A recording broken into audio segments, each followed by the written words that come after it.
Hey everybody, and welcome back to another episode of Veach Season. I am your host, your guest host. We are your guest hosts, Magaña and Kramer Sansone. Brett Veach is knee deep in all 22 tape and football porn this week. Just don't forget elbow deep.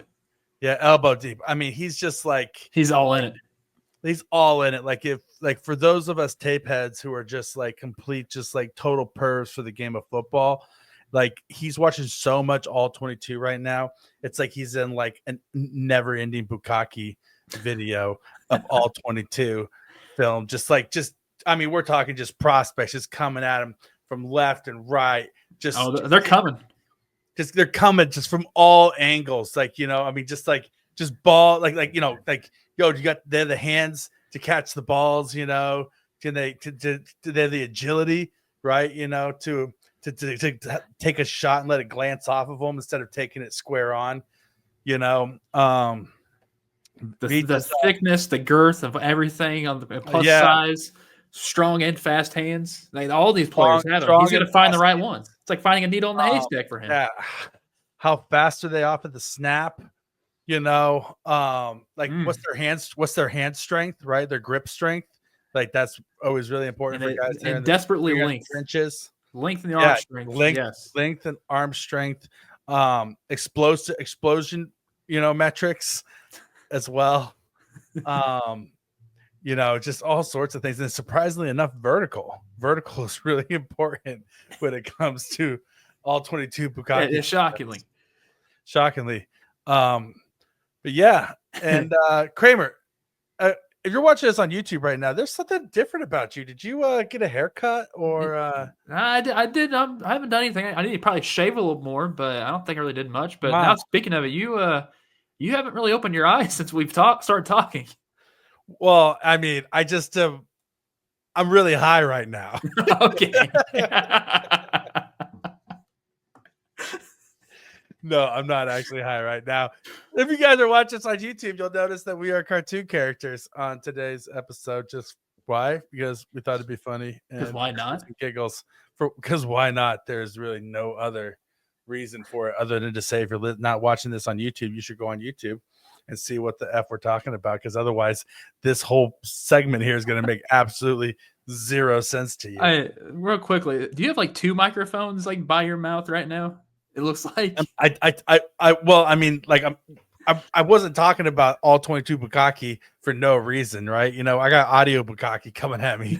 Okay, my photo like as well, right? I'm just like trying to get a microphone from every single angle, right? And I do like that we're both wearing the same color scheme of shirt. Like our houses are we literally look like we're in the exact same house. We just in different rooms. Like we just like we're in the same clothing. Yeah, and I also like how instead of like my little top knot that I got that I'm doing here, I got a little side pony. It looks like, is that like a side ponytail there? It looks like it. Yeah, I mean, but I look like a jolly little bastard. You look you know what? You look happy. I look happy and stoned is what I look like in the photo. And you look like you're either somebody's father or the Unabomber. Hopefully it's somebody's father. Maybe a little bit of both. Maybe you never know. You never know. I do have a little edge to me. Yeah, you got a little edge to you. I mean, I think it's like the thin wire glasses with the brown mustache, right? Heck, if I was blonde, I'd look like oh my gosh, Jeffrey Dahmer, right? Oh yeah, there you go. That's something to aspire to, Kramer. Yeah. Oh yeah. Hold on. Let me tell ChatGPT to create this photo a little bit different next time so that I look like Jeffrey Dahmer. Not quite the same social media trend as going on where everybody's like, oh, if I was an action figure. Oh yeah, that's a good trend right now. Or if my dog was a human, those sort of things. Like those, which is weird. No. The dog human thing, I'm not doing it to my cats because I don't want to see what they. Because Kramer doesn't want to think, oh man, do I want to bang my cats? Do I got sexy cats? Is that what? No. Is that, like you don't want to like you don't want to have ChatGPT make a human version of your cats and make you think to yourself, totally would. No, that's not. That's far from my worries because that'd be kind of weird. I got 2 boys and a lady. 2 boys and a lady. I mean, what? That's just a slow Tuesday there in the Sansone That's true. I'm always. guys' bedroom, right? I got a You're lot. always bringing home 2 dudes and a lady. I got a lot of puss in the room, if you know what I mean. Yeah, a lot of it, you know. And so, well, the question is, you have to ask ChatGPT, when they turn it into a human, right? Does the carpet match the drapes, right? You have to. Is it accurate? Because in real life, it does, because cats don't wear clothing. I want to know, how does ChatGPT come up with what style of clothing the cat wears? Is it based upon their age, on That's what a good point. type of cat it is? Right? I don't think ChatGPT lets you like you can't have nude images. No, you can't have nude images. It will filter those out. But I want to know, because I saw one person who did it, and it was like one of their cats was like a young, like buff, like Asian, like influencer looking type of person, and the other one was like a 70-year-old hippie who was like had like circle rim glasses and like looked like he like just finished smoking a joint. I think it's all random. It's got to. And I was like, it's like, how do you choose which cat is which and how they're dressed, and also what ethnicity they are, like what nationality your cat is? If it's just like, oh, Siamese cats are all Asian, then that's extremely racist, ChatGPT. That's very, yes. That's and you need to check your algorithm. Your algorithm, because you guys you're defaulting to some things there. And I didn't think about it like that, Rocky. My brain is so ADD that it's constantly just going. Tonight I was running my kid's bath to give them a bath, because that's what you do as a parent. And I literally walked into the bathroom, and then I pulled out my phone and I checked the text message from you talking about tonight's show. And then I turned around, walked back out of the bathroom, and said, "Oh wait, I forgot my drink in the bathroom." Went back in the bathroom, got my drink. So you take your drinks to the bathroom with you. Well, when I'm running the bathtub for the kids. Okay, yeah. And then I got my drink, walked back out of the bathroom, got all the way back out to the living room, looked at my wife and said, "I didn't start the bath." And then turned around and walked all the way back to the bathroom and started the bath again. That is like the truest snapshot of me as a human being that I could ever reveal to anybody in the world, is me just being so ADD that I'm barely functional as a father, as a husband, as a human being in general. You know what? I'm proud of you, though. You got it figured out. You did it all on your own. You realized your mistakes, and you achieved them. I did. Made them. All right. Well, Krame, I want to see your face, so I'm gonna go ahead. I'm gonna take down our masks and let the people see the real us. Here comes the big reveal. Oh, here we are. Honestly, for how long? You know what? Whenever we do not talk Chiefs-related things, we have to pull that thing up. Yeah. Anytime we're not talking Chiefs, that's how we know that we're shifting gears here to go to Chiefs-related things. So you're what's hot with Krame Dog better F&B Chiefs-related. Otherwise, you're gonna make liars out of us here. And we can't have standards if we're just gonna break them right off the bat, right? We have to at least try to stick to them a little. All right, let's find out real quick. All right, well, you guys know what time it is. It's time for What's Hot with Krame Dog. Well, let's start things off in the world of professional wrestling, because WrestleMania was just this past weekend. We saw that Seth freaking Rollins and Paul Heyman are now cahoots. And then the Raw after Mania, you bring in Braun Breaker into being cahoots with this new faction.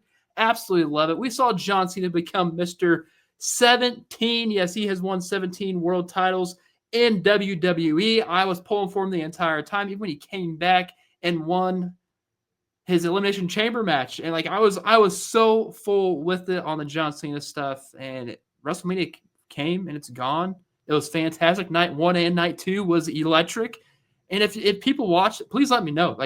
Tweet at me, X at me. I want to discuss this with anybody and everybody right now, because wrestling is so hot right now. I love it. I'm all jazzed up. I saw on social media that they were saying like the opening match, it was like Like it was like they came out of the gates just cooking. Oh, especially both nights. Both nights were great. Yeah, that's what they said. And I also saw on social media this week that John Cena has a bald spot that he didn't know about. And then he's had that bald spot for a hot minute now. What I don't understand was the Travis Scott coming out, and like him coming out didn't make any sense, but it did because that's their faction that he's with. But I don't know. I like Travis Scott, so it's hard for me to hate what happened.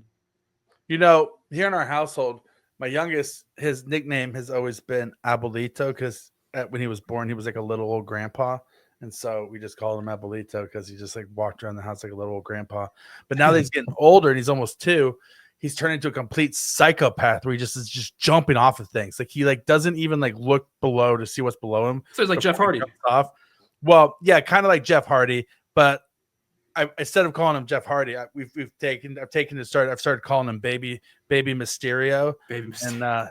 And in honor of Rey Mysterio Jr. So love it. So speaking of Mysterios, Dominic Mysterio, the new Intercontinental Champion. Dude, yes, people love Dominic Mysterio now, and it's amazing. Like he had the most insane pop at Mania. See, so we got a little Baby Mysterio in the works here. He's taking gymnastics already too, right? So sick. By the time he's in high school, man, he's gonna be ready to go to just get in the to go down. It's just down the highway, right? Yeah, where their headquarters. Yep, go to Full Sail. Yeah, so we'll just send them straight down the highway. Some kids are gonna be playing football in high school. My kid's gonna be trained to be a WWE superstar. That would be sick, Rocky. Like that would be so sick. So if my oldest has the job that he wants when he grows up, and then my youngest is a WWE superstar, I'm gonna be the proud father of the driver of the Gravedigger monster truck and a WWE superstar. Is there a more glorious American white trash Florida man like legacy? Hey, honestly, it's American. On this earth. It's American dream. It's American dream. Like I could not be so proud of my kids grow up to be a monster truck driver and a WWE wrestler. Like pinch me. Like dreams do come true. Like I will feel like I achieved something in this life. Hey, I mean, you already achieved something, buddy. You've Brett Veach gives you the keys to this Veach season every single week, and he hasn't told us to stop. Well, I mean, full disclosure, he gave me the keys, and I made 56 copies. Oh. And then I think that he's just been so busy that we just keep on slipping in here, and he's like, well, episodes keep popping up, so somebody must be doing it. I don't even know if he's like checking to see that we're still the ones filling in at this point. But I mean, no news is good news, I guess. That's like, true. Still not canceled. We have been once. And with that, we can actually probably pop back over here because that's the end of Krame Talk. Yeah, we can't pop back over here because this last week the place where we were canceled from, our previous feed, I did a guest podcast over there. Really? Mailbag podcast with Serta. Me and him went back over to the old feed over at Arrowhead Pride and had a guest appearance and guest hosted a podcast over there. And it felt good to go back. Obviously, I still work for them as a writer on the website, right? So it's not like, I was going anywhere. I don't go every single day. You weren't whoring around? Yeah, I wasn't whoring around. I still work for them. I just don't do podcasts for them anymore. And so, but yeah, so it was good to be brought in off the bench over there and have an episode, under my belt. And so maybe in the future I'll be a guy who's uncanceled all across the board, and you'll get uncanceled, and we'll just be working with multiple media agencies. I'm still canceled. You're right. No. Hey, nobody puts baby in the corner. Oh, thank you. Thank you. If I go, you go. Amen, man. Amen. I'll never let go, Kramer. I'll never let go. Never let go. Even though that bitch immediately declawed his hands from that door and let him sink down at the bottom of the ocean. Like she couldn't even just let its like frozen corpse like just be stuck to the door so they could at least you don't want to proper. You really want to see Jack just chilling right there, like frozen? Like at least let him like be buried in his family plot back in Ireland or wherever it was that he was from. I think give him a proper burial. I don't know. He went the way he probably wanted to go. He seemed like the kind of guy, like if he would have went that way, it would have made sense. What, being consumed by deep sea urchins? Well, I mean, he was I don't know. He was a scrappy young lad on the shores trying to make it with this new name into the new land, and then the Titanic sunk. So it's not like it's his fault. I tell you what, though, if it hadn't been for her, he would have been on that door. And then listen, Well, if it hadn't been for her, he wouldn't have got on that ship. It's like Mickey said in the Rocky movies. Girls weaken the knees. Like, stay away from that dame. It's true. Like, stay away from them dames. Like, if you want to not die and freeze to death in the ocean and be able to get on the damn door and survive, then just don't fall in love. Yeah. Live a loveless life of selfish ambition, and you'll get exactly what you want. Veach season, baby. Veach season, baby. This from the guy who's always constantly talking about his wife and 2 kids. All right. So from one work of art of Titanic to another, the official poet laureate of Veach season, Larry Flynn, did provide us with yet another masterpiece. He did for us to provide today, for us to perform today for you guys. And as always, it is a banger. It is a masterpiece, and we will do our best to do the literary giant of Mr. Larry Quinn. I called him Larry Flynn.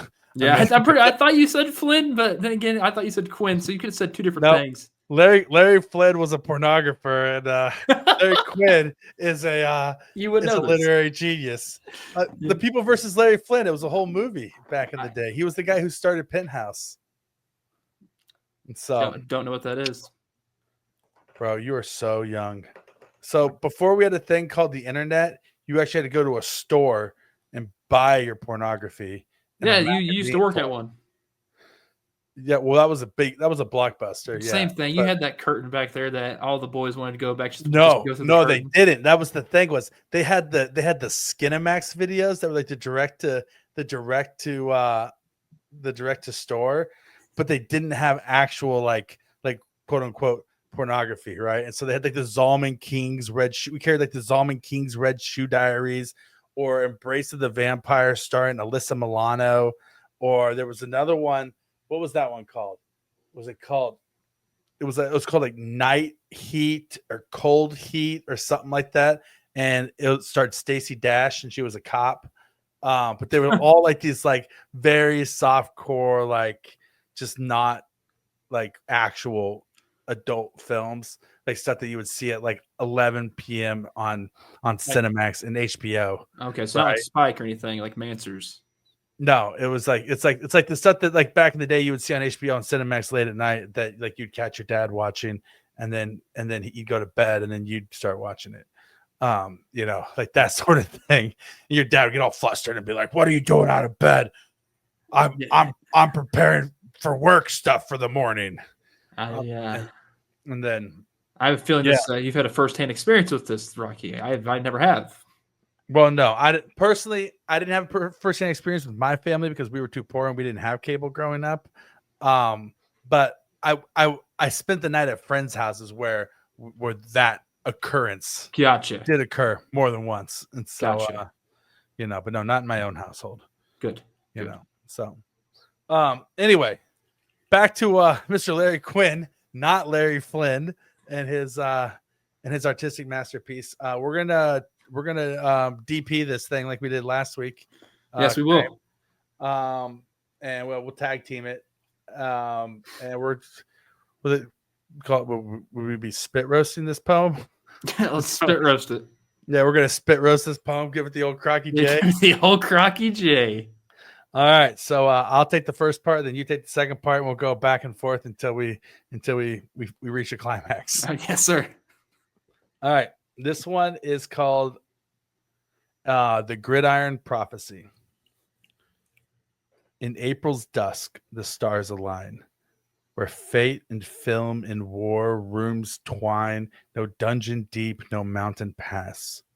The NFL draft begins at last. Among the scrolls of player lore, where dreams are weighed and numbers war, one man commands the Chiefs' great reach, the cunning mind of Brett the Veach.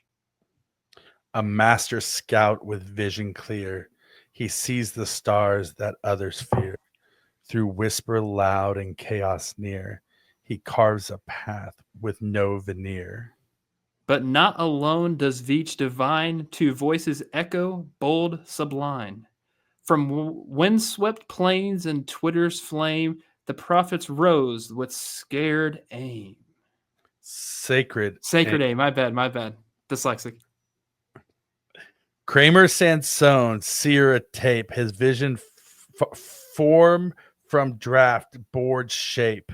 He dreams of tackles, twitch and size, and sees through hype with sharpened eyes. And Rocky Magaña, name of stone, with memes and truth in every tone. He speaks in threads and gifts of fire, foretelling busts and future wire. Together they foresee the fate of every pick from first to late. Trust in Veach they both proclaim, for every steal shall earn his name. The bells now ring, the pick is in, a champion's heart, a rookie's grin. No quest for gold, no sword of wrath, the epic lies within the draft. So gather round, ye freaky ones, for legends start at pick 31. And when the Chiefs rise yet again, you'll know the words of prophet men. I say, gosh damn, Mr. Larry Quinn. Holy cow, you have outdone yourself, sir. That was, I got chills. That was good. Reading it, Krame. I mean, there's a reason why he's the resident poet laureate of each season. And I just cannot even begin to tell you how beautiful and moving that was. I loved it. It was brilliant. And with that, we're going to start our pre-draft extravaganza. Hold up. We have a question. We had a question on the YouTubes. Oh, sorry. Apologies. We did not have any 5-star reviews, so shame on all of you for no 5-star reviews this week, but we do love you. But yeah, I'm sorry for jumping the gun on that, Krame. Thank you for reeling me back in, as you would, sir. So it's over on the YouTube side. A Polio Fio, who was your guy last week that praised you. He's the one that said, if you're out, Rocky, he's out. His question of the day. Now the Bills are getting Chiefs sloppy seconds for a Hallmark Christmas movie. What team do you want to see the Bills sloppy thirds? So he's asking basically what's the other team that's going to do these? I think that the next team that's going to do it is going to be, it's got to be a Florida team. Like, it's got to be the Bucks or the Dolphins. I don't know. No. That's too easy. Yeah. You got to do like, how so? If you're getting if you're getting progressively more trashy, like maybe you're not quite Tampa trashy yet, but like trashy. Like Tampa's a shit show, right, on a Saturday night. And so I bet. So if you're gonna go sloppy thirds or sloppy seconds, like that's like imagine, like, you remember, like, what was that reality show that had Sookie and all the people from Long Beach? Jersey Shore? Jersey Shore. Imagine all the people on that Shore who are now in their 40s, right? Uh-huh. They've all moved to Tampa. Everybody from Long Island in their 40s moves to Tampa because of the tax benefits. Gotcha. But none of them have grown up or changed. They're all the exact same people going out to the bars every single night, but they're just 40-year-old Long Beach fake tanned, and with fake tits and everything, and just, I mean, it's a hot mess. See, this is why you're wrong, because you're accustomed, that's what's going to happen when you're there. But if you go to, like, say, Green Bay, Wisconsin, you already know who's the sloppy third is going to be. Like, oh yeah, everybody knows it's small. It's a small niche. Everyone's going to know that. Plus, also, you can do some crazy thing with the cheese factory. I mean, you can have some type of romance that they're all reaching their hands for the cheese, or maybe they're cheese workers, maybe, or have the entire aroma of cheese being pumped into the Christmas theme. It does have the small town vibe. Yeah, that Hallmark movie would go for, like, whereas opposed to like Tampa has the most strip clubs per capita of any city Nice. in America, right? Whereas in like Green Bay, like there's just like one town whore, right? And we all know who it is. You all know who it is, right? So there's just that one person. So I could see that. And if you're going to go for like Hallmark movie type of vibes, I could see it being Green Bay for sure. That's why they went Buffalo, right? They're just trying to go. That's true. It's like small town. So I'm going to have to say, I guess it's not going to be Miami or Tampa. So it could be Buffalo. It could, or not Buffalo. I mean, it could be Green Bay. It could be Denver because there's mountains.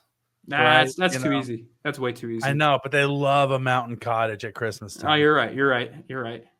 And it builds in like dramas like already built in. Like you can get snowed in, you can get stuck on the side of the road. Santa Claus and the reindeer could be there in the mountains because it's snowy, right? That's fair. Like, so there's so many Christmas things that just lend themselves to Colorado right off the bat. So maybe Denver, not Las Vegas, way too trashy for the same reason why not Florida, not Las Vegas. Last time I was in Las Vegas, I was just there on a connecting flight, and I flew through Las Vegas at 8:30 a.m. on a Sunday morning, and you've never seen a rougher looking crew than people who have to be at the airport. Oh yeah, those 30 a.m. On a Sunday in Las Vegas. They had one hell of a night prior, or they're not even. Yeah. They haven't gone to sleep yet. They have not gone to sleep yet. They were in rough shape. I'm just sitting there like, just whistling while I work, just marching along. Whistling Dixie. Gate. Yeah. Just flew out of San Jose and I had a layover in Las Vegas. Yeah, but so good question. I'd say Denver. I'd say that's a really good question. So what's your pick? Green Bay. Green Bay. I can see Green Bay. I'm gonna say. I mean, it gets cold there. You can have this for the winter. You still have a winter snow, snowing somebody in Green Bay as well, right? Yep. All right, I'll say Green Bay. We'll say Green Bay. Nice. Also, they're having the draft, so they're kind of in their. The NFL is in their Green Bay era right now. I didn't so think about it it makes like that. sense. It makes sense. All right, that's a good question, Krame. Thank you for bringing that up, and thank you for your question. Yeah, Polo for you. I'm sorry. I hope you don't have polio. Yeah. Hopefully, no. Yeah, hopefully it's not polio. All right. So what we're gonna we got audio this week from Brett Veach and Andy Reid. They both did pressers this week. Veach, as always, talked for 40 minutes. He about nothing. He fielded 6 questions and talked for 40 minutes. And I was like, well, now we know where we get it from for this podcast. We're just following the Veach model on this podcast is what we're doing. We're not long-winded. We don't just run our mouths and just talk about nothing on end. We're just doing what Brett does. We're doing as Brett told us to do. We have strict instructions right here that says as many tangents as possible. Always talk with gum in your mouth. That's what it says. I don't like chewing with gum, like talking with gum in my mouth, so I refrain from that part. And I do get an earful every single week. Every single week, it's just nothing but smacking. Whenever Brett Veach is doing a press conference or talking, it's just smacking gum between every single word that he says. And heck, I'll be at Arrowhead tomorrow. Well, I'd be out there a day of this posting. Wow, look at you, big guy. So proud of you. So proud of you. Hosting a seminar. That's over social media. It's gonna be fun. That's cool. Yeah. Well, let's talk about that for a minute. Tell the people what you're doing, Krame. Why would you talk about that on What's Hot with Krame, dog? I mean, wrestling. I love wrestling. The Kansas Broadcasters Association meeting at Arrowhead on Wednesday, and your boy is going to be holding a seminar with a guy from Topeka. Wow. And what's the topic? Over social media, the power of social media used with broadcasting. Wow, that's awesome, buddy. Oh yeah, maybe. Is there anywhere we can watch and consume this, or is it? No, you have to be a member, or however the students are. Because I'll be talking to college people, which is gonna be pretty sweet. The fun thing is, I actually was a gatekeeping here, just gatekeeping your golden nuggets of wisdom. I went to You elitist bastard. No, far from it. I had to scratch and claw to St. Joseph, Missouri. We all know how badly that place gets. But yeah, no, I actually attended this 6 years ago in college, and now I'm actually talking. It's pretty sweet. Wow. And the cats and the cradle and the silver spoon. Okay. The boy blue and the man on the moon. Man, I wish. Growing up in a single parent household on a teacher's salary, I don't know how my mom did it. Did not know how she did it. Wow. Two children she raised. Snaps to mom. You're a real one. Badass mom. Damn Way straight. to go. And look at she raised such a gentleman, such a beautiful human being, Thank you. A gift to society. And so Mama Sansone, you are a real one, and we salute you and thank you for bringing this beautiful human being into our world and our life, because you raised him well. He's a good dude, and that's the ultimate thing. That's what I always say with my kids. I'm like, just be good dudes. Like, I don't care if you make mistakes along the way. At the end of the day, just be a good dude. Amen. And don't get me too'd. Those are the two rules. Be a good dude and don't get me too'd. Don't go full Shannon Sharp. No, I did not hear anything about that till this morning on radio. I still don't know what the hell's going on. Literally 5 minutes before we got on this podcast, I heard about it, and allegedly, I mean, we won't get into it because we're talking about draft stuff. But next week, baby, post draft, we'll have a Shannon Sharp update. Okay. Because I'll have time to dig into it and actually have an opinion on the matter. But anyway, in Brett Veach's presser, he talked about the draft. He talked about the strength of positional strength of the rounds and each position group. He said that like we've already kind of known. He said that the running back group is one of the strongest that he's ever seen, like historically. Like it's just one of those like very, very unique classes. He said that, but close second behind that, which is kind of interesting, is the edge rushers, that they have very high grades on a lot of edge rushers, and that the Chiefs will be looking to add pass rush help in this draft, and that he's always looking to add in the trenches on both sides of the ball. He said that the offensive tackles are top heavy. It's a top heavy class at offensive tackle, which we already know. Yeah, as well. There's a gigantic gap. There's a gigantic gap, is what he's saying.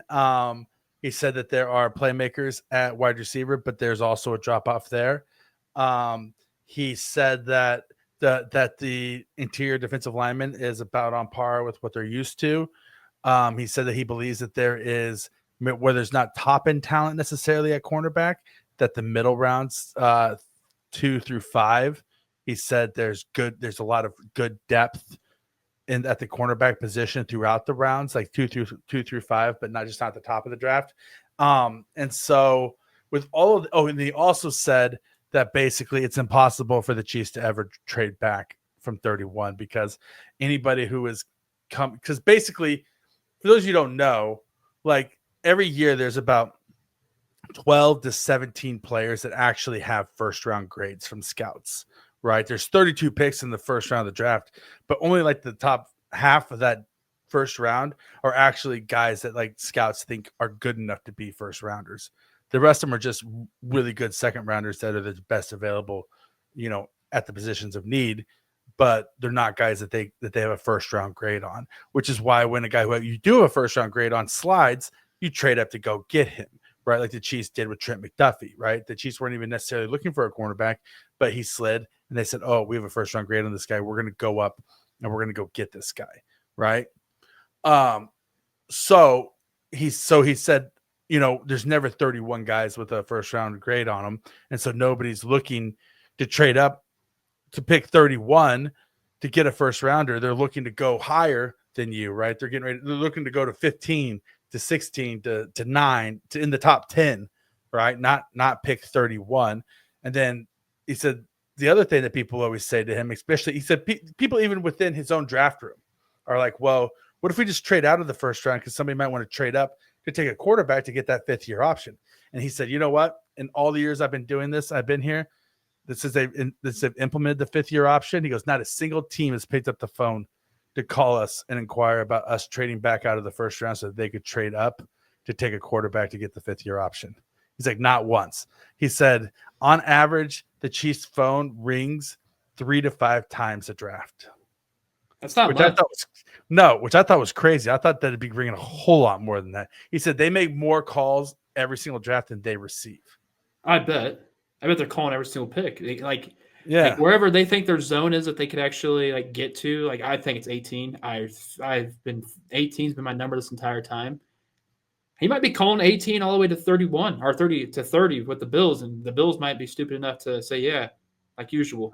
I think they would be, because I think that they have a philosophy that they're not scared to deal with the Chiefs organizationally. It seems.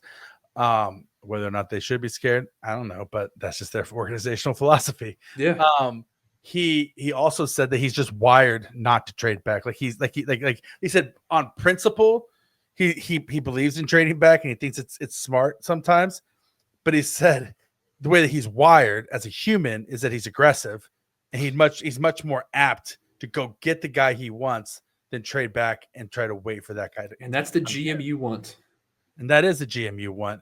And so because of that, it's also why I've been saying, and you've been saying, I think the Chiefs are trading up in this draft to go and they've identified the guy they want. And I think that Brett Veach is totally throwing smoke out there, 90% of the stuff that he says. But I think you can read through the smoke and see nuggets of truth. And I think one of them is when he says offhand that the offensive line position is top heavy. What he's saying is, but then when he says there's great depth at edge rusher, what I think he's saying is we're going to trade up and go get our offensive tackle early in this draft, and then we're going to go look to get pass rushers, right? With picks 63 and 66 or 95. And then he said that that's the deepest running back class he's seen, which tells me 95 to 133, they're going to grab a guy. Yeah. And then if there's a wide receiver that slides, like if Luther Burden Jr. is there at 31 and they're gonna snag him and say, okay, we have Jalen Moore, we're gonna figure it out on the fly because this is a value too good. That'd be fun. If they got Luther, that'd be so fun. Yeah, I mean, and I don't think it's happening, but I agree. But also, there's people who have Ted McMillan falling out of the first round now. Like, it's just insanity, right? Like, what's going on with these draft gurus? Like, because what happens is everybody builds their boards and their mock drafts, and it's way before anybody in the NFL has like finished. Like the NFL season ends, and then they start scouting. They start building their boards. They start, like, the GMs have a chance to start looking at tape, right? Because they're not in season anymore. And so, but by this point, all the people in the draft community have already built their big boards, had their first mock drafts, had their first, top 100s, whatever. And so they've already started slotting guys in their mind where they think that they are, without ever talking to NFL people about where they're actually slotting guys, how they actually see guys. So what happens is you get this far in the draft now, and big boards are starting to slip out. People are lying to you, also telling you things that aren't true to try to play the smoke and mirrors game. But you see that where some guys that people have had ranked really, really high for a long time are all of a sudden it's like, well, maybe we had that wrong all along. Like Will Levis, right? Remember there was all that talk that Will Levis could have been a top 5 pick, right? And then he slid out of the first round. Yeah. I mean, because NFL scouts had a different view on him than anybody in the draft community did. I mean, didn't Drew Lock almost the same thing? Yeah. I mean, Aaron Rodgers almost slid out of the first round. That's true. It happens every single year. You see these guys slide. And so there's also rumors now, like we talked about last week, which I still don't necessarily buy, that Shedeur Sanders is sliding to the bottom to 21, that like basically like the Pittsburgh Steelers is his stopping point at this point in his slide, and that Mike Tomlin wants him, but that there's no way that the rumors are that, that goes along with saying that Brian Dable is higher on Jackson Dart than Shedeur Sanders, but he's not going to spend number 3 on Jackson Dart. So they're looking at second round to take a quarterback, and they don't see. They're taking Travis Hunter then with that between him and Jalen then Jalen Milroe. Ashton Genty's now a top 5 pick in a lot of circles. The Jags could get according to NFL scouts. And so there's a lot of things going on right now. And through all of this, Andy Reid then comes out and has his press conference and says, listen, we really like Jalen Moore coming out of college. We liked his tape. We liked because he played with Mike Caliendo, so we saw a lot of his tape. And then he says, so we'll plug him in there for now, and we'll roll with it because we think that he could be good on the line. And then Brett Veach essentially says, we got Jalen Moore because we liked him as a player, but we're always he follows up by saying, but we're always looking to add on the offensive line. So that tells me that Jalen Moore is their placeholder for this draft and their future right tackle for next year if they're able to get a left tackle, right? And so I think that offensive tackle is still number one priority in their mind. Andy Reid confirmed that Kingsley Suamataia and Mike Caliendo are competing for the left guard spot. And he said, well, sometimes you see younger players start on the inside and then they work their way back outside that's not going to happen with Kingsley. If Kingsley goes to the inside, he's staying on the inside. I don't ever see him going back outside to tackle, which he shouldn't. No. And I, honest to God, I don't know if he beats out Caliendo, especially if the scenario happens where they draft a wide receiver in the first round and they roll with Jalen Moore at left tackle this year. And you have Mike Caliendo and Jalen Moore next to each other who were college teammates, right? I mean, like that in itself lends itself, I think, to saying that Caliendo played more down the stretch. Caliendo played in the Super Bowl, right? They didn't play Kingsley in the Super Bowl, so you want to know who has the inside track on it? I would say Caliendo does right there. They're going to give Kingsley every opportunity because they like his athletic upside, and Reid did mention that, but I really don't see. Like I think Kingsley's going to be a swing tackle and a backup guard. If that's what his career is going to be, so be it. I mean, at least you can keep around and stay in the NFL longer than when you do that. Yeah, no, I do agree with you. So let's talk about some Chiefs picks here, Krame. Okay. All right. So with all that being said, pick 31, or we'll just say first round draft pick, right? Yeah. What are the Chiefs going to do? What do you think the Chiefs are going to do with pick 31?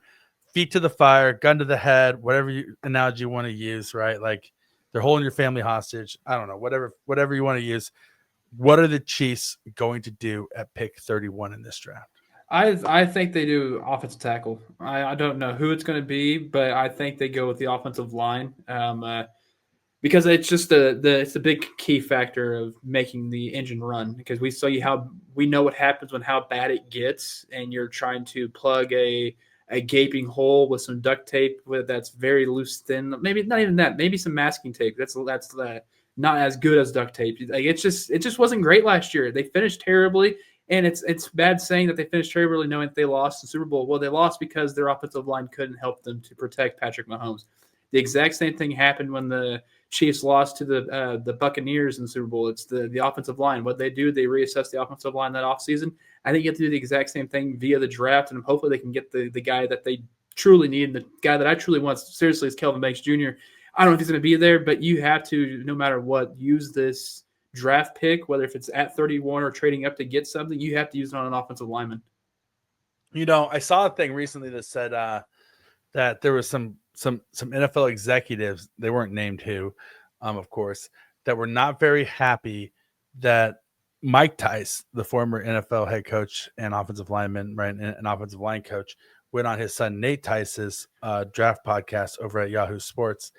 And he broke down the offensive tackle prospects in the draft, and he said that Josh Carnley Jr. was his tackle one in the draft. That's good. And there was more than one front office executive in the NFL that was unhappy that he made Carnley Jr. his tackle one, because they wanted Carnley Jr. to slip through the cracks a bit, right? They wanted him to slip down the draft board to them a little bit.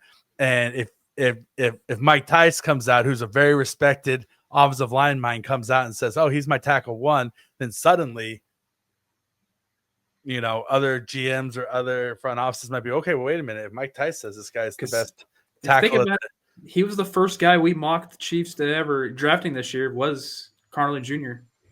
And it's because he was the guy who was going to be there allegedly without a trade up. Yeah, which still could happen. Still could happen. But we already saw Armand Mimbu make an ascension this year. We see Josh Simmons is still making an ascension and holding pretty strong with his value. So at some point, if Josh Carnley's going to go up, then somebody has to come down. Yeah. Right. And so is it going to be Kelvin Bates Jr.? I direly hope so, because he is my tackle one, and I would love it if everybody else undervalued him. Right? Because I got Kelvin Bates Jr. as my tackle one. His arm length might actually make him lower. Might make him lower. Yeah. I got Kelvin Bates Jr. as my left tackle one. I got Armand Mimbu as my tackle one. Kelvin Bates Jr. as my left tackle one. Will Campbell as my offensive lineman 3, because he could just be a guard because he's 32 inches. He's so short armed. Right. And then I got Josh Carnley Jr. as my tackle 4. And so tackle 4 at pick 31 though is not a bad place to be. Yeah, no. Right. The alternatives to that are edge rusher. If James Pierce Jr. slides, I guess now, I mean, you see this every single year. Now coming out of the woodwork, there's character concerns about James Pierce Jr. Him and multiple players. Walter Nolan, which I saw. I was watching some Ja'Cory Krosky Merritt tape yesterday for articles right over at Arrowhead Pride, and Walter Nolan had an egregious personal foul that he just was like, "What? I didn't do anything." It was like got drug off the field by a coach, and so I was like, "Oh well, there's the concerns about Walter Nolan coming out right there." I think the Chiefs can straighten him up though.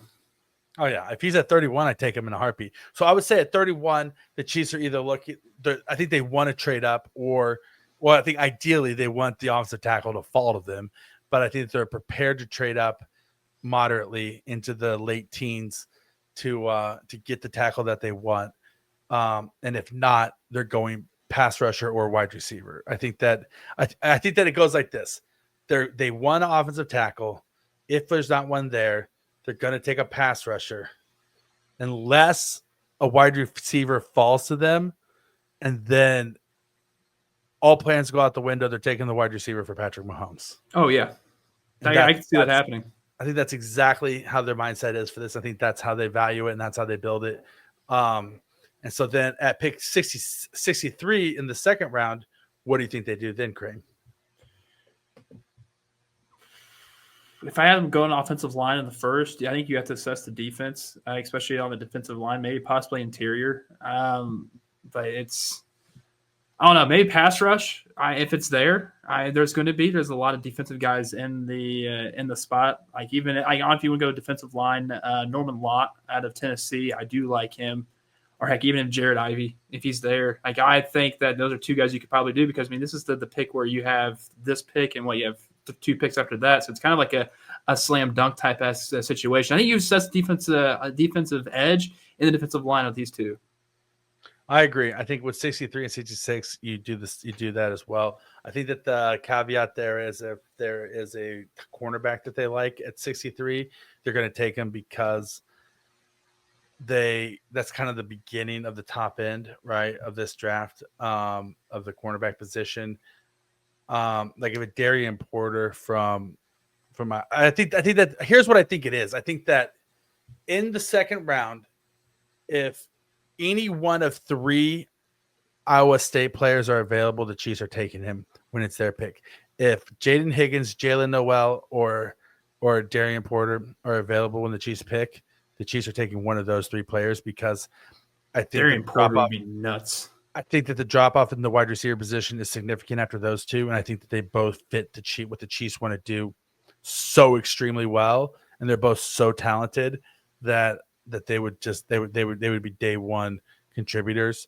And then Darian Porter is a freak, right? Like he's just a freak of nature, and he'd be a stud outside cornerback that allows Trent McDuffie to play more in the slot or move around or shadow number 1 wide receiver, whatever you want to do. Mm-hmm.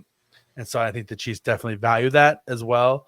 But they do go pass rusher. I think that Kyle Kennard from South Carolina is good. is a guy that they got their eyes on. I think that they're looking edge before interior because they have so many high grades on these edge rushers. I would love to see it be Jack Sawyer. I'd love to see it be Landon Jackson. Landon Jackson from Arkansas, I think, would be a guy that they would just love. I think later in the draft, if they do go, say, Darian Porter or Jalen Noel at 63, then I think you see them go edge rusher at like 133 with a guy like Tyler Batty from BYU or something like that as well. But I think they're double dipping at edge rusher in this draft. At some point they do. What do you think they do in the late in the third at 95? At 95, I think 95 late in the third is where you start to see them looking at running back or whatever else they didn't get or defensive interior. So I think that if they don't get an offensive lineman in the first round, then maybe at 95 you start looking there at a guy like an Ozzie Trapillo or something like that, right? As another guy, or you go for best available there, right? You might say, okay, why would we take Ozzie Trapillo at 95 when we already have Jalen Moore, right? Are we going to get anything better than Jalen Moore at 95, right?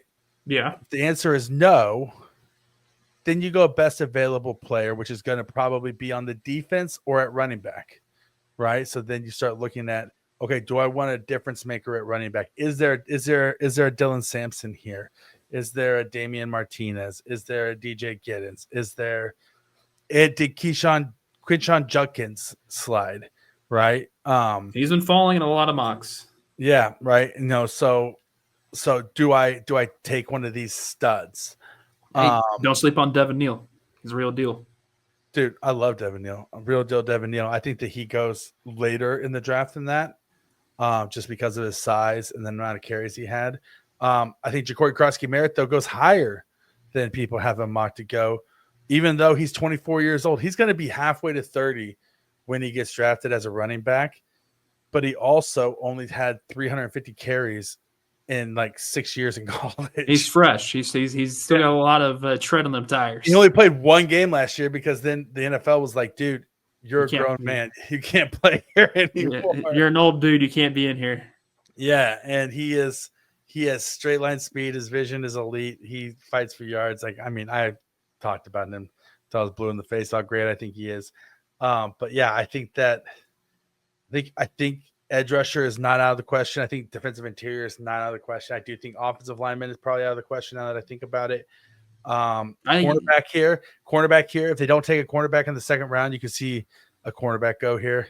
I think priority is halfback. You've got to get the running back. Yeah, at some point in this draft, you will have to draft maybe one, maybe even two, seeing depending on how things go. If it's how deep the takes say it is, and if there's a guy that's like, hey, we drafted him, but we had him graded up here, but he's in the 5th or 6th or 7th round. We're definitely taking him now.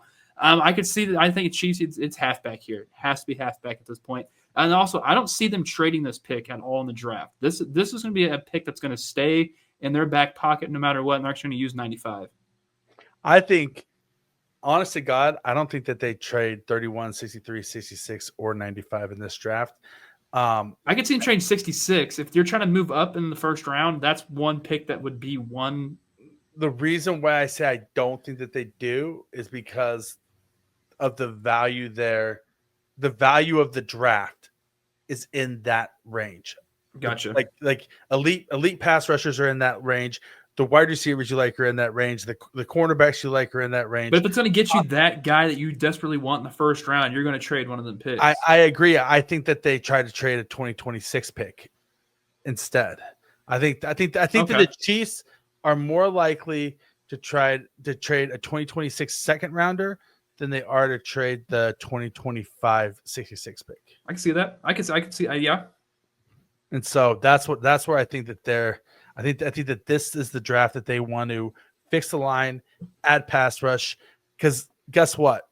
This is your last ride with Patrick Mahomes and Travis Kelce together. Like they haven't been building this up at all in the offseason. They've been making it whatever it is.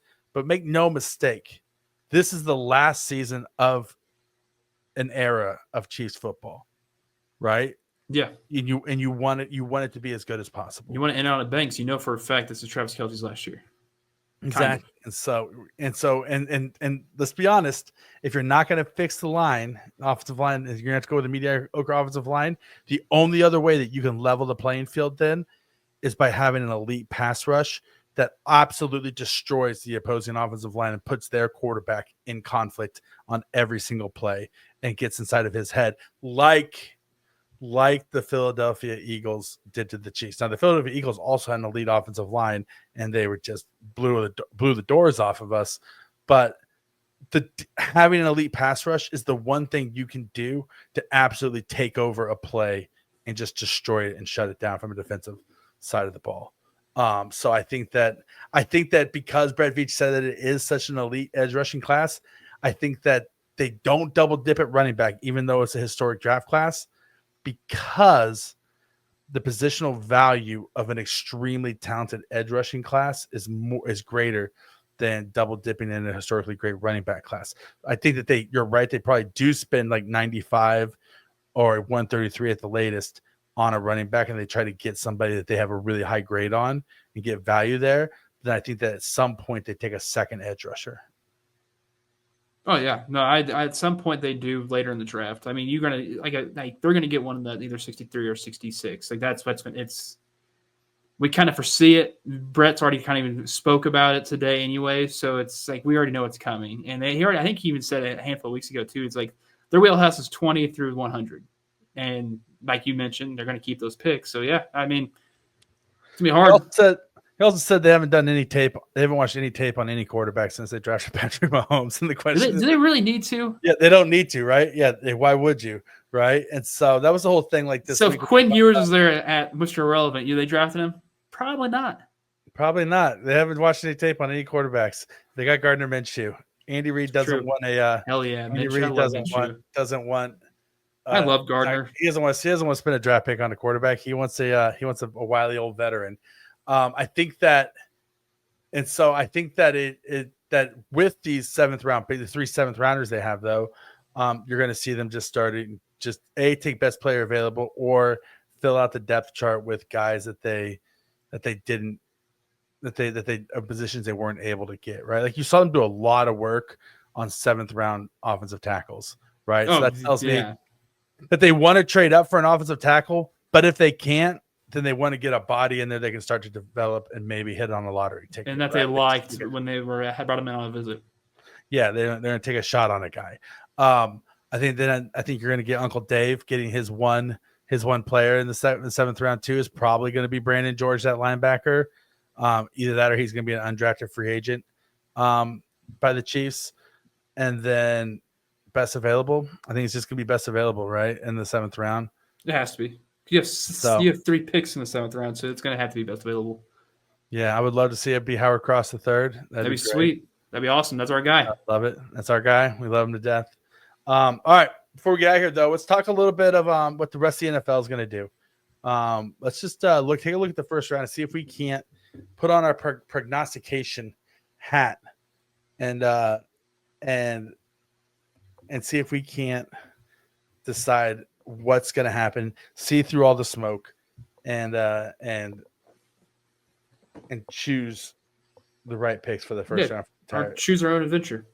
Yeah, we don't have to be right on the player. We'll just talk about what we think where each team's mindset is going in. Well, it's easy to get the first one out of the way because it's going to be Cam Ward. We already know this, and it's Tennessee needs a quarterback. Will Levis is not the answer. We know that he's had too much mayo. And he's a mayo quarterback. If you know what I mean. It's just not working. Yeah, it's not working. And I think that Mike Borgonzi is now the GM there. And he knows you get the quarterback, and 90% of your problems are fixed. Yep. And you get to stay GM for a really long time if you have a good quarterback. It's like the lottery. Mm-hmm. Yeah. So, I think that then you got the Browns at 2. There's a lot of rumors that the Browns could trade out. That the Browns might want to trade out of this position, which I think it's ridiculous. They do. I know, and so if so, it's because somebody's trading up for Abdul Carter or Travis Hunter. Right. Or a quarterback, or it's the Saints going up there to get their guy, Jackson Dart or Shadur, either one that they like. Yeah, I don't see that happening. But I also do still. But if they do stay put and pick, it's got to be Travis Hunter, right? I think they go Shadur. I know they have a couple of quarterbacks in the room. I think they go quarterback. You think that it's going to be quarterback 1-2, despite everything everybody's saying Yeah, right now? I do. It's gonna have that feel of when the Mac Jones draft with I think he was with Trey Lance. Yeah. Or no, Trevor Lawrence. Is Trey Lance in that one as well? I think Yeah, he Trey was. Lance. They traded up to 2 to take, Which or is 4 or whatever. which is wild to Take Trey think. Lance. Yeah, no, it's going to have that sort of feel to this draft, I feel like. Bad mid quarterbacks just being picked. All right. Well, then that means that New York's SOL on a quarterback, and there's already rumors saying that they actually that they were thinking about going the like Will Campbell route anyway, trying to like do the Penei Sewell thing where you get the lineman before you get the quarterback, right? And then built that way, like the Lions did. And so I do think that I think this is Will Campbell's spot right here at 3. If unless Shadur's on the board, then I still think they take Shadur. So you don't think that even if Travis Hunter's on the board, you don't think they take him? No, I don't. Plus, it also makes sense because Brian Daboll, I mean, like he's already mentioned, he'll take a quarterback in the second round if he has to. Yeah, I think that they go offensive tackle here. It's just it's Daboll's DNA. I think this is Patriots goes Travis Hunter. Yeah, Patriots is Travis Hunter automatically. I think you sprint to the podium. I still think that Travis Hunter could go to the Browns. I know you think it's Shadur. I think it could flip flop. And here's the thing: if Travis Hunter goes to the Browns and then New York passes on Shadur, then somebody is trading up. Somebody is trading with New England to go get Shadur or with the Jags or somebody, right? But also I don't see the Raiders necessarily passing on Shadur, even though they have Geno. I think Geno's they do. He's not a spring chicken. There's too many holes the Raiders have in order for like they've already got Geno for the next 3 years. They know there's not going to be another quarterback there. You wouldn't want to groom him for 3 years. We don't need an Aaron Rodgers Jordan Love situation. Plus, if you're not that highly on him and everybody says that his numbers aren't as great, like comparison wise, then like why would they want to waste another draft pick on a quarterback that doesn't pan out? Like I've seen enough history with this with the Raiders. All right. I'll trust you. So, all right. So we're saying Travis Hunter doesn't slide past 4. That'd be stupid. I do worry about Travis Hunter playing both sides of the ball and his durability because he already had a serious injury in college once, and missed time. Obviously, it was on a dirty late hit, and he got a concussion and a leg injury, and he was out for some time. But I mean, you get one concussion, you're going to get another at some point. I mean, it's just inevitable. Trust me, I lived through it. And you're doubling your chances to get a concussion when you play both sides of the ball. And he's not an overly big guy, no matter how talented he is. Jacksonville. Does Jacksonville pull the trigger on Ashton Jeanty here?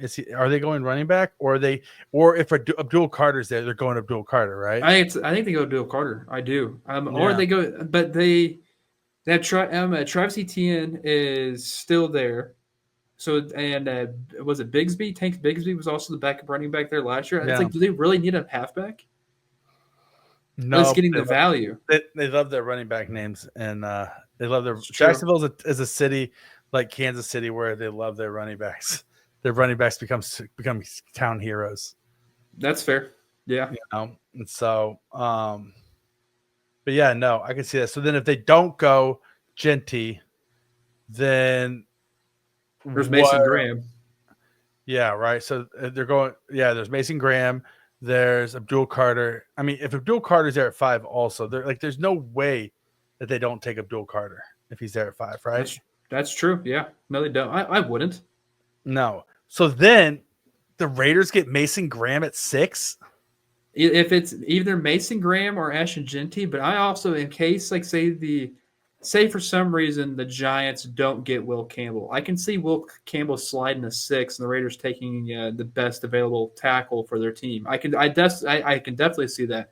But if how we're doing this, if Mason Graham's there, you have to take Mason Graham. Him next to Max Crosby and Christian Wilkins, that's filthy. It is Like that. Like that's terrifying for other teams in the it's AFC. a bad situation for the Chiefs, but it's also the best possible situation for the Chiefs because you want the offensive tackles to slide as far down the board as possible before they Exactly. No, I could see Mason Graham or Ashton Genty, but I know for a fact the Raiders are pumping the smoke out there that they want Ashton Genty, they want him, and that they don't take him. Like I think they're just baiting people up top to take him because they probably know better running backs later on in the draft that they could take. All right, I'll trust you. So then the Jets, if Shedeur Sanders is still on the board, do the Jets take him? Yeah, you have to. Yeah, you have to. Yeah, the Jets have to take him, and then he's a failure in New York. I think New York's a terrible landing spot for him, even whether he's a Giant or a Jet.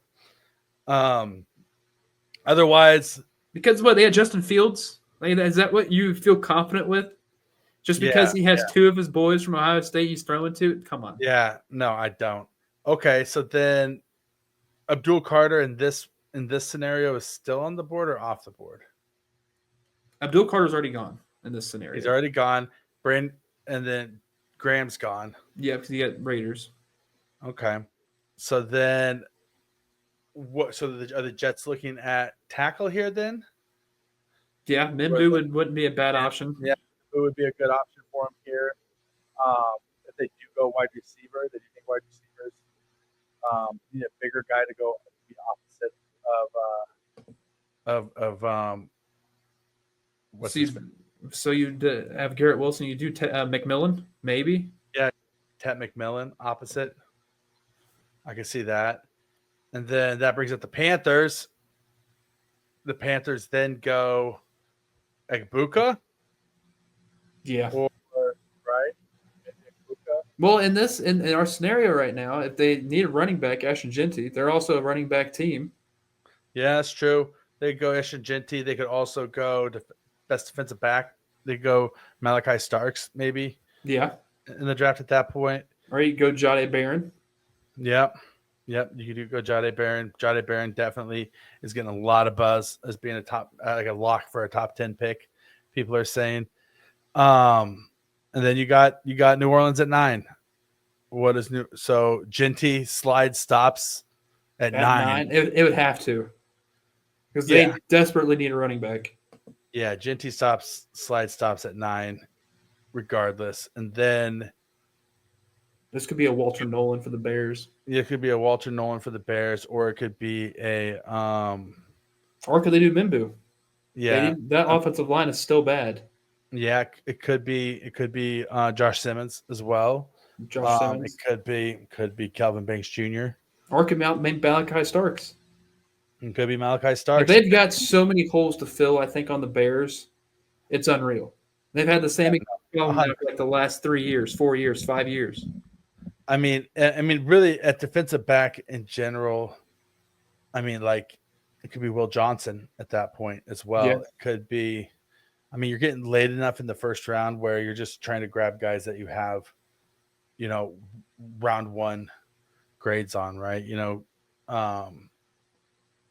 And so maybe they're just going best available here, right? But you still have, in our world, we still have Mike Green on the board. Right. Maybe they go Mike Green. They still got Tyler Warren. Maybe you try to get an elite tight end for your quarterback. But you got to protect your quarterback. Right. And so, yeah, if you're Chicago, all right, San Francisco at 11. Are they another tackle? This is a tackle situation. If Minbu doesn't get picked by the Bears, he's going right here. Yeah, he's going right here without a doubt. But then Dallas has to take a wide receiver in the first round. I feel like this is Matthew Golden, right? This has to be Matthew Golden right here. Or this could be Tyler Warren. It could be, but Matthew Golden played at Texas. Okay, he's a Texas kid, right? Makes sense. You won the argument there. Easily. I think it's Matthew Golden, and then you go to Miami, and you look at another.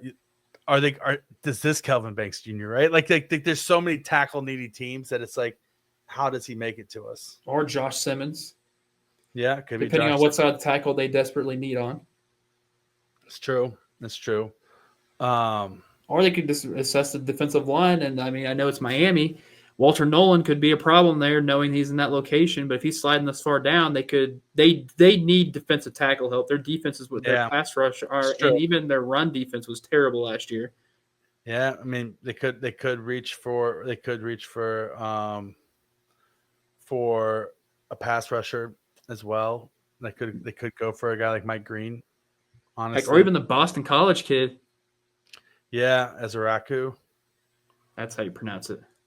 Yeah, and then Tyler Warren doesn't go past 14 unless they did like Colson Loveland better than Tyler Warren. Right. Like Indianapolis takes a tight end one way or the other, and then you get to Atlanta. You go defense. It's either linebacker or pass rush. Really, you don't want to get Penix a weapon. You put it that way. I mean, he's got Kyle Pitts and Drake London. What more do you really need? Like, just throw the football. Emeka Egbuka. That's true.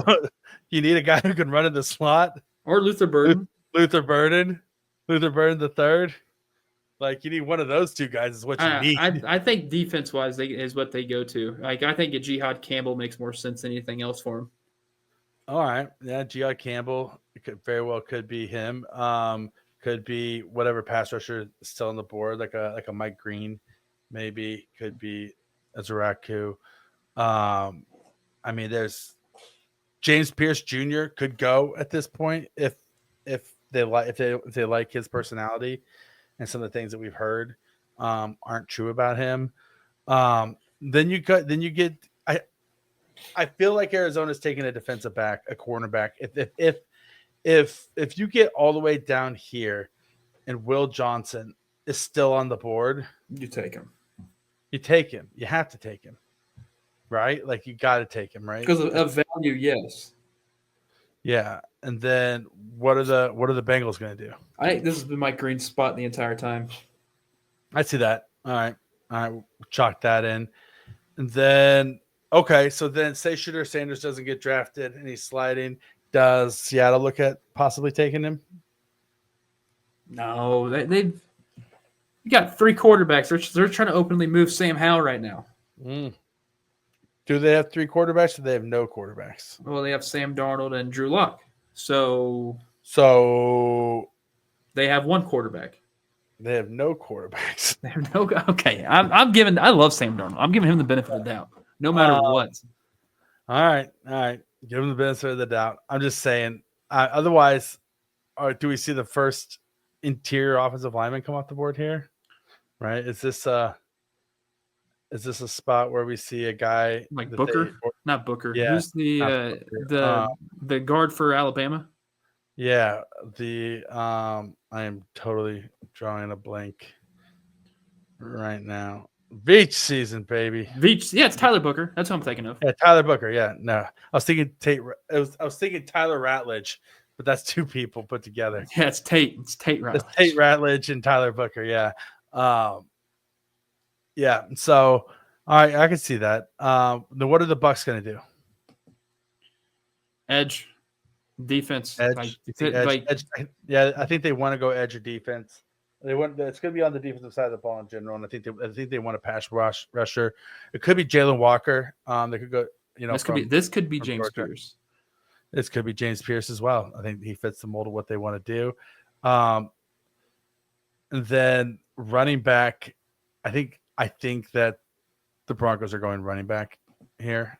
I think wide receiver. You think that they're going like Booker or Burden, whichever is still there? Yeah. Okay. Or if McMillan keeps falling, like people said that he's been going. Yeah, to. if Ted McMillan's there, they definitely take him. If Genty slides, I don't think he makes it. Genty'd slide at 20 would be absolutely everybody's mind would be blown. Yeah, that'd be insane. but there's other running backs that they could take. Yeah, Marion Hampton, and then there's a little bit of a gap, and then there's a nice solid chunk. Yeah, there is a nice solid chunk. But would you really like? Obviously, I don't think it'd be a good pick, but right, like Cam Scadaboo seems like he's not getting picked in the first round. Come on. No, he's not. But I'm saying he seems like a Broncos quarterback, though. He seems like a guy that the Broncos want in their organization. Oh yeah, he fits the mold. I actually like him. No, I do too. I think he's a great player. I just don't. He's not a first rounder. You're right. 21. I mean, Shedeur Sanders slide stops here. I don't think that. If he slides, I don't think he is sliding. But if he's sliding, big if. Otherwise, this is Josh would Simmons. Would it be too crazy to see them go? Like people are always overdrafting quarterbacks. They take Jackson Dart. Yeah, or Jalen. Well, they did that too, but they've already done that with Kenny Pickett. Kenny Pickett, I know they already did Kenny Pickett once. They made around the same exact area of a draft board as well. I know. I don't know. That's fun. That's fun to think. Because who's their quarterback right now? There's nobody there. Mason Rudolph. Yeah. Because they lost. Let's Ride. So he's in New York. So that's why I don't think. Yeah. That's why I don't think the Giants also are drafting a quarterback because he's got his hands around Dayball's nuts. I mean, balls. His bald balls. His bald balls. You don't know about Brian Daboll's. His balls are as bald as his head. But if they don't go quarterback, they're going tackle. They're going tackle. They have to. Yeah, they have to. They have no tackles. This is Kelvin Banks or Josh Simmons. Yeah, this is Kelvin Banks or Josh Simmons. This is Kelvin Banks. Let's be honest with ourselves. It is Kelvin Banks, yeah. Sadly. All right, so then I think that Tyler Warren or Colson Loveland. This is Loveland's. There's no question. There's no way that Harbaugh's passing on his boy, right? No, because he's got like 3 or 4 of them last year. So it's like he's getting Colson Loveland. Yeah. All right, and then Green Bay is going to make a splash because it's there. You can't take a lineman if you're the Green Bay Packers and you're hosting the draft. Like you got to make a splash. You got to take a guy. So who are they taking? Either Kenneth Grant or they're taking Izakura. I can see that. Okay, I'll go with that. And then Minnesota's going defensive back. You think, or are they going? They go running back. They're going running back. They're going to Marion Hampton. That's what I'm thinking. Okay, I can see that. And then Texas needs a lot of things, honestly.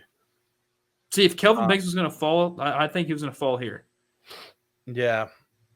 Same with if Matthew Golden was still on the board. I think Matthew Golden would be taken. Yeah. I think this is a wide receiver spot because of how unhealthy the wide receivers are in Houston for every single season. Like this could be Emeka Ibuka, or this could also be Luther Burden. Would it be too insane to see somebody take a late first round flyer on Trey Harris? If Emeka Ibuka's there, you're taking Ibuka. Like I hear that. Trey Harris is 6'2", 220, and runs a 4.40 and was leading the NCAA in receiving yards when he got hurt last year. Right. I don't know. It'd be interesting. I don't know. I'm taking that guy. Like I'm taking Ibuka or Burden on this. Okay. Ibuka or Burden, I can see it for sure. We definitely take those guys over Trey Harris, I think. So, all right, LA Rams. They're trading back. This is a trade back situation. Yeah, they're trading their first round draft pick for a 35-year-old veteran.